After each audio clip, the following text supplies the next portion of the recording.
Exam tour देख रहे हैं। पूरक रिजल्ट को लेकर बहुत सारे विद्यार्थी कल गए थे और शिक्षा विभाग में जहां जहां एप्लीकेशन देना था सभी जगह दिए और पूछ रहे हैं कि कब तक पूरक रिजल्ट दिया जाएगा। आपको मालूम है कि पटना हाई कोर्ट के आदेश के बाद अब विद्यार्थी भी लगातार जाकर मिल रहे हैं, जिसमें बताया गया है कि टीआरई 1 में 1 to 5 का पूरक रिजल्ट दिया जाए और उसमें यह भी आदेश दिया गया है कि जो भी सीट खाली है उसको ध्यान में रखते हुए पूरक रिजल्ट दिया जाए। उसी को लेकर सभी विद्यार्थी देखिएगा यहाँ पे जा रहे हैं, दे रहे हैं। ये कल का है और इसमें अभी समय थोड़ा सा लग सकता है, लेकिन आपसे एक बात बता दें, अभी भी इस पर काम चल रहा है। यानी कि ये नहीं कि पूरक रिजल्ट वाले थोड़ा सा उत्साहित हो जाए, आपका रिजल्ट दिया जाएगा।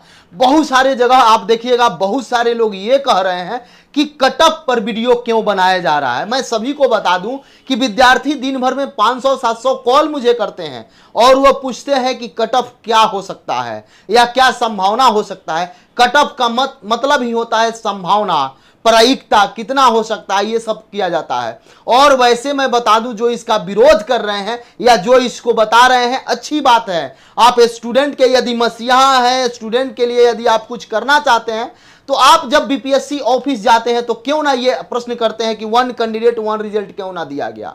आप जब बीपीएससी ऑफिस जाते हैं, जब माला पहनाते हैं, तो उस समय क्यों ना पूछते हैं कि जब पूरा 87,000 सीट पर भर्ती दी गई है तो टोटल पर रिजल्ट आएगा या नहीं आएगा। जब आप विदाई समारोह में जाते हैं तो ये क्यों नहीं पूछे कि सर 1,70,000 जो नियुक्ति दिया गया था, 98,000, 1,22,000 जो नियुक्ति दिया था, उस पर क्यों ना पूरा किया गया सर। आखिरकार सर जब आप पर आरोप लगता है तो आप उसका जवाब क्यों नहीं देते हैं, उस समय आपको पूछना चाहिए। इन सारे चीज पर आप छोड़िए ना, जो मेहनत करता है वो कटअप जारी कर सकता है, जो रात दिन एक करके स्टूडेंट का काम करता है उसको ज्यादा अनुभव आपसे होता है। केवल कम्युनिटी डाल देने से स्टूडेंट के मसीहा आप नहीं हो सकते हैं, केवल कुछ लिख देने से स्टूडेंट के मसीहा नहीं हो सकते हैं। जब दरोगा का रिजल्ट खरीदा जाता है उस समय आप चुप रहते हैं। क्यों चुप रहते हैं? जब बिहार में स्टूडेंट के साथ कोचिंग संचालकों द्वारा अत्याचार किया जाता है उस समय आप चुप रहते हैं। वहीं एग्जाम टुराकर कदम से कदम विद्यार्थी के साथ मिलाकर खड़ा रहता है। तो इसलिए जो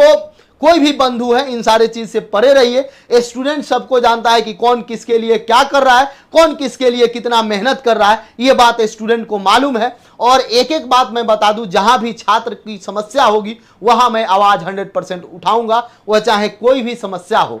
और रही बात, बहुत सारे लोग मेरे पे वीडियो बना रहे हैं कि कटअप नहीं जारी कीजिए, 1 से 2 बार। वैसे शिक्षक का मैं इंटरव्यू लिया हूं जो टीआरई का क्लास लिए हैं, मैं वैसे टीचर का इंटरव्यू नहीं लेकर कटअप जारी कर दिया हूं। जो इसका विरोध कर रहे हैं वह खुद कटअप जारी किए हैं, जबकि वह टीआरई के स्टूडेंट का क्लास ही नहीं लिए हैं, टीआरई पर उनको कोई आइडिया ही नहीं है। तो आप करें तो ठीक है, यदि मैं एक कर दूं तो यह गलत हो जाए। ये सब नहीं चलेगा, ये सब नहीं बोलिए, मेरे से कुछ नहीं बोलवाइए, चूंकि मैं ये सब पर विश्वास नहीं रखता हूं। मैं अपने काम पर विश्वास रखता हूं और वह काम मैं करता हूं। मुझे कोई सहयोग करने वाले नहीं है, केवल स्टूडेंट के अलावा। आप ही कमेंट बॉक्स में जरूर कमेंट करके बताइए कौन स्टूडेंट मुझे एक बार कॉल करें, यदि कॉल उसका मैं मिस करता हूं, पुनः 10 मिनट बाद, 1 घंटा बाद, 1.5 घंटा बाद, 12 बजे रात में कोई ऐसे यूट्यूब पर है जो जवाब दे। मेरे अलावा कोई जवाब देते हो, मेरे अलावा कोई ये बताते हो कि कॉमन पेपर ये है, मेरे अलावा कोई बता दे कि योग्यता ये है, मेरे अलावा कोई बता दे कि प्रश्न ये आता है, ऐसे प्रश्न का लेवल रहता है, ये रहता है। कितना अनुभव है किसी यूट्यूबर को? तो ये सब नहीं बोलिए।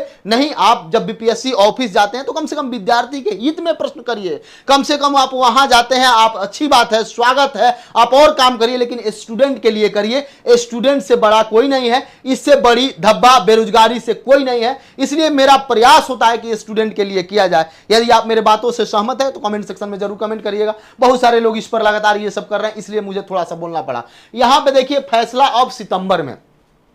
बहुत सारे लोग ये कह रहे हैं कि रिजल्ट का क्या होगा, तो साफ तौर पर चेयरमैन सर के द्वारा यह बताया गया है कि शिक्षा विभाग और सुप्रीम कोर्ट के फैसला पर यदि बिहार सरकार का कोई गाइडलाइन आ जाए या शिक्षा विभाग का कोई निर्देशन आ जाए, उस पर रिजल्ट घोषित किया जाएगा। लेकिन अभी यहां पे देखिएगा, अब सितंबर में होगा जातीय आरक्षण पर सुनवाई। बिहार में 65% आरक्षण पर रोक हटाने से सुप्रीम कोर्ट का इनकार। जैसे कोर्ट ये सरकार चाहती थी, यानी बिहार सरकार चाहती थी कि जो पटना हाई कोर्ट का फैसला आया उसको कुछ समय तक रोक दिया जाए और तब तक ये सब कुछ प्रोसेस चले, लेकिन नहीं, सुप्रीम कोर्ट सुनवाई के लिए इसको शामिल कर लिया है, सुनवाई होगा, लेकिन यहां के आदेश पर रोक नहीं लगाया है। यानी जो पटना हाई कोर्ट का आदेश है वह आदेश है, उस पर किसी प्रकार का कोई हस्तक्षेप नहीं हुआ है, बस सुनवाई के लिए रखा गया। यहां पे देखिए क्या क्या मैटर है, थोड़ा सा समझेंगे। अब पटना हाई कोर्ट के निर्णय पर नहीं लगेगी तत्काल रोक, यानी रोक नहीं लगा है। आगे देखिएगा, बिहार सरकार की ओर से दायर 10 याचिका पर सुनवाई करने के लिए सुप्रीम कोर्ट तैयार, यानी 10 याचिका दायर किया गया है, उसको लेकर सुप्रीम कोर्ट तैयार है, उस पर सुनवाई करेगी।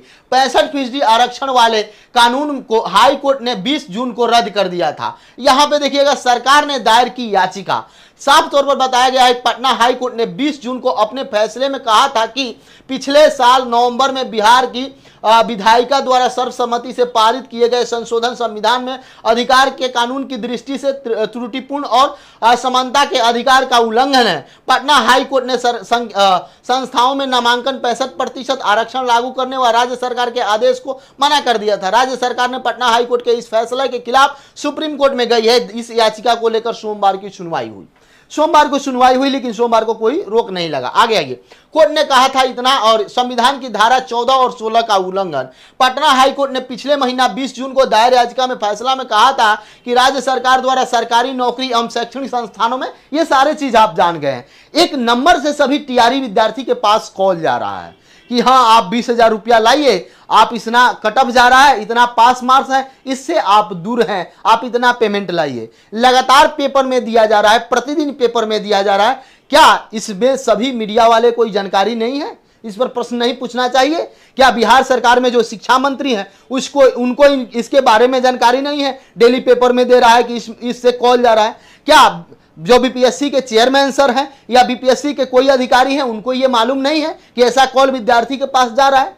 क्या जो बड़े बड़े शिक्षा विभाग या मुख्यमंत्री के पास सबको जानकारी है, लेकिन अभी तक किसी भी प्रकार का इस पर कोई नोटिस नहीं हुआ, अभी तक किसी भी प्रकार से इस पर कोई संज्ञान नहीं लिया गया। जो स्टूडेंट के अपने आप को दिखाते हैं कि हम मसीहा हैं, उनको भी इस पर वीडियो बनाना चाहिए, उनको भी इस पर प्रश्न करना चाहिए सरकार से और आयोग से। तो वो लोग तुले हुए हैं, बस थोड़ा सा व्यूज आ जाए, थोड़ा सा हाईलाइट हो जाए, एग्जाम टूर को कुछ बोल देंगे तो अच्छा रहेगा। अरे बंधु, आप जरा सोचिए, सबका रास्ता एक ही है, स्टूडेंट का हित कैसे किया जाए। मिलजुल कर काम कीजिए, स्टूडेंट के लिए काम कीजिए। अपने आप में ये सब बोलने की चीज नहीं है। आप भी स्टूडेंट के लिए भलाई करते हैं, मेरा भी प्रयास होता है स्टूडेंट के लिए भलाई हो जाए। सब लोग मिलकर करेंगे तब जाके स्टूडेंट की भलाई होगी।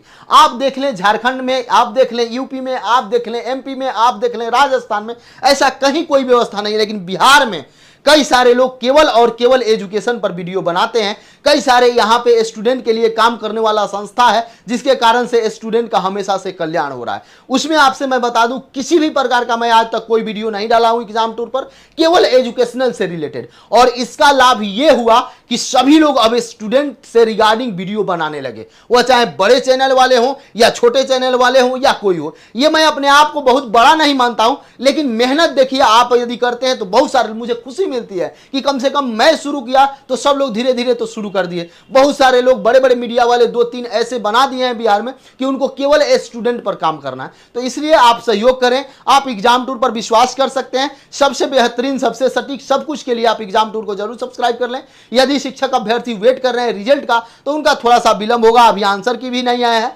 आंसर की आने दीजिए, उसके बाद आप लोग मिलाइए जुलाइए। कट ऑफ की रही बात, तो उस पर कोई सर्वे होता है, उस पर बनाया जाता है। किसी भी प्रकार का वो बहुत सावधानी बरतने के बाद बनाया जाता है। ऐसा नहीं है कि सो के उठे और कोई बना दिए, इस तरह का कोई बात नहीं है। अनर्गल बात इस पर नहीं कीजिए। एग्जाम टूर को सब्सक्राइब कर लीजिए। जय हिंद।